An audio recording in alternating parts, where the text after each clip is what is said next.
Living together has become an insurmountable challenge. How have I made it clear that I've reached my limit? I plead desperately with my wife, Mary, but she merely gazes at me coldly and retorts, "If you have a problem, why did you leave?" "Fine, I'll leave this house." As I exit, divorce papers firmly in hand, I contemplate the fate awaiting Mary and her mother. My name is John White, and I'm turning 41 this year. Mary and I have been married for 7 years, both of us engrossed in different professions. My upbringing was shaped by my maternal grandparents after my parents perished in a car accident during my childhood. My grandfather's love for travel became my solace, taking me to diverse places. Influenced by his wanderlust, I turned my solo travels into a source of income, working as a freelancer and blogging about my adventures. It was during one of these trips that I crossed paths with Mary. Our encounter took place in a bustling bar where she commanded attention among a group of people. Drawn to her charisma, I found myself unintentionally following her with my eyes. Mary, a hardworking salesperson at a brokerage firm, appeared radiant. After exchanging contact information and a persistent pursuit, we began dating, eventually leading to marriage. Even after tying the knot, I continued my blogging endeavors while Mary pursued a career as a company employee. However, the strains in our relationship surfaced when Mary casually assigned me household chores one day, despite my ongoing workload. This situation worsened when Mary's mother, Susan, entered the scene unexpectedly, armed with a key to our home. Caught off guard, I questioned Mary about this intrusion, only to face Susan's disapproving glare. Mary, rather than defending our partnership, sided with her mother, condemning my contributions to the household. As the criticisms piled up, all I could do was retreat to the silence of my room, my main concern being Susan's influence, as she continued to play a significant role in our lives since the beginning of our marriage. My work-from-home lifestyle has never gained favor in her eyes. Susan consistently makes snide remarks, and Mary, regrettably, has never stood up for me during these verbal assaults. Post-marriage, I discovered that Mary, raised with constant praise by her mother, was imbued with pride and vanity. Their dependency on each other became glaringly evident, and any complaint I aired about Susan would immediately upset Mary. The prospect of Susan's frequent visits became a source of dread, just the thought of it inducing a sense of depression. Predictably, she started dropping by regularly, scrutinizing every household chore and spending entire days at our home, engrossed in conversations with Mary on her days off. This relentless intrusion left me emotionally drained. On Susan's birthday, I reluctantly made my way to her house, considering it a duty I had to fulfill. Mary, preoccupied with work, had already left, and we planned to meet at Susan's. As I arrived alone, I presented Susan with a beautifully wrapped handmade bag, purchased during a shop visit for an interview. Before I could explain, she dismissed it with disdain, insinuating it was a cheap freebie. "No, that's not it," I hurriedly denied, but she paid no heed. Her disdain continued, criticizing my choice and deeming it thoughtless. Despite my attempt to defend the thoughtful gesture, she berated me with a sharp look, expressing her dissatisfaction. "Enough already. I don't appreciate how you use your job as an excuse to travel and inconvenience Mary. It's not fair," I retorted, defending my pride in my work. But she continued to look down on me. "Pride in your little side hustle? That's laughable. You're living off Mary. Return this useless thing and bring me gift cards instead." Frustrated, I put the present back in the bag and headed to the department store. "I'd like $200 in gift cards, please." After purchasing and wrapping the gift cards, I returned to my in-laws' house, feeling a heaviness. "I'm back, Susan," I announced. Mary, who had arrived in the meantime, chimed in, "John, it's Mom's celebration today. I ordered some fancy takeout." The dining table was filled with dishes from a famous restaurant, but I was told to cook, so I bought ingredients. Susan interrupted. "What are you talking about? This is obviously better than your cooking. Thanks for this, Mary." I could only watch with a dissatisfied look. Reluctantly, I sat down and we started eating. Mary and Susan were chatting happily, but I felt left out. Near the end of the meal, Mary suddenly suggested, "Hey, John, shouldn't we consider moving? There's a new high-rise nearby. Living somewhere with a great view and atmosphere would really motivate me at work." Susan was obviously thrilled, and I quickly interjected, "Isn't our current house good enough?" Mary looked visibly annoyed, and Susan glared at me, pressuring me to agree. Feeling small, I conceded, "Okay, indeed, it's not a bad idea." While proceeding with the arrangements, I firmly told Mary, "I need you to promise me something. Once we move, don't give the key to Susan. I've reached my limit with her meddling. If you can't promise that, we can't move." Mary seemed thoughtful, then put her hand on my shoulder, saying, "Okay, if you say so. I can't help it. I won't give her the key." With her promise not to give Susan a key, I felt relieved and continued with the moving preparations. Months later, we moved into the high-rise. The location was fantastic, with a great view and a luxurious interior.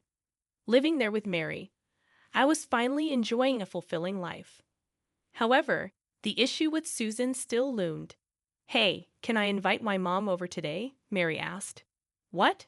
You just invited her yesterday." She started wanting to invite her mother over almost every day.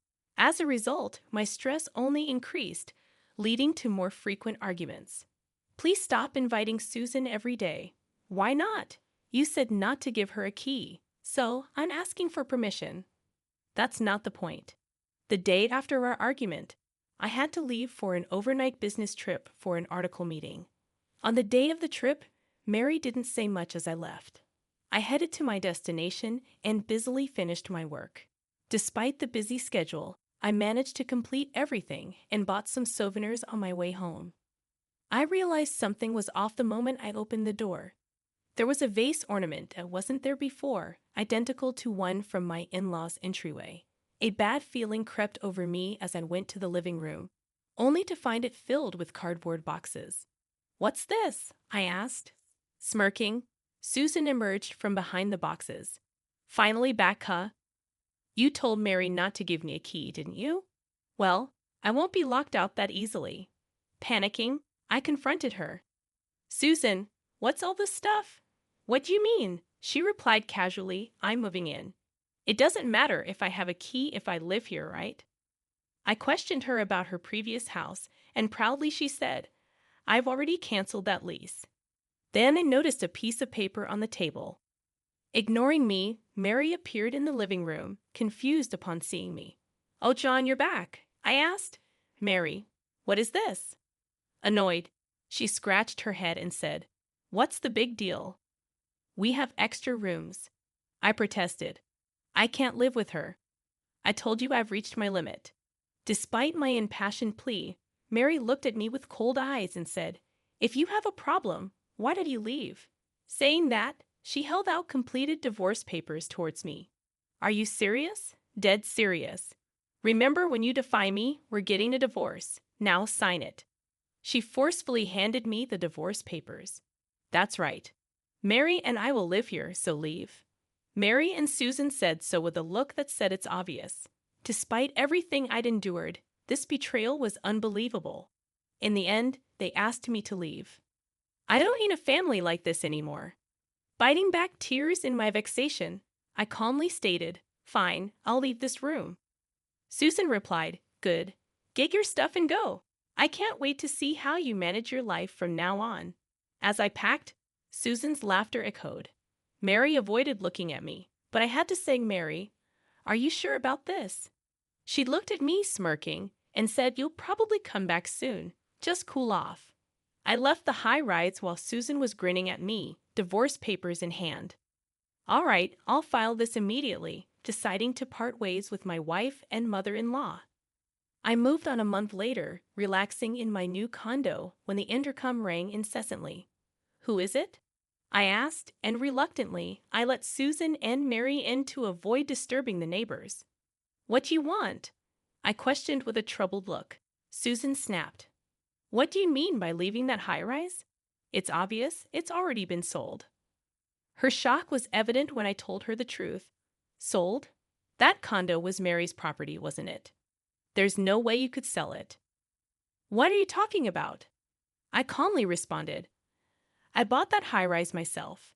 Susan looked at me, then at Mary, who stood there pale-faced and motionless. I sighed deeply, looking straight at Mary. Mary, didn't you tell her? She remained silent, avoiding eye contact. I turned to Susan, still confused, and said, You called me a freeloader, but I'm actually the founder of a travel blog and occasionally appear in magazines and on TV. Magazines? TV? Susan gaped at me, astonished. I continued calmly, So, I have some savings. By the way, the gift you rejected because it was cheap cost over $1,000. As I revealed the truth, her face went from shock to anger. Turning quickly to Mary, I added, And about the food delivery on your birthday. Mary paid for it with my credit card. Mary's face went from shock to anger, and Susan, having a surprised look, said, Then you can just buy back the high-rise from him. You're a top salesperson with a salary of over $100,000, right? You must have some savings. Mary remained silent, and trying to hold back my laughter, I told Susan, Mary doesn't have any savings. She's been continuously losing money on stocks. She's almost out of savings. Isn't that right, Mary? Mary's silence and Susan's surprised look continued, and Mary just stood there. I continued evenly. She's been losing money on stocks. She's almost out of savings. Isn't that right, Mary? Mary grabbed her arm, shaking her, and collapsed to the floor as if her legs gave out. I thought moving to the high-rise would motivate me and lead to success at work, but I questioned her while staring at her, and she mumbled evasively, But what? Ignoring her, I crossed my arms and said, I knew it. Mary had no sense in trading stocks. I wanted to support her as her husband. But then, Mary crawled in front of me and suddenly begged, John, I'm so sorry. Please, let's start over. Mary, what are you saying to this man? Susan tried to pull her up, but Mary shouted back, But, Mom, we can't survive without it. She kept begging me. I spoke softly, Mary, look at me. Her eyes filled with hope as she raised her head. I continued gently, You never helped with household chores, saying it was my duty for my work-from-home husband. I'm really sorry about that. Ignoring her apology, I went on, You belittled me, saying I should leave. And now this. You take too much for granted.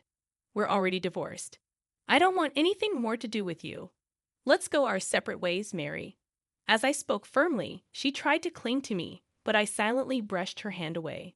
Susan, having witnessed everything, cried out in anguish, Wait a minute.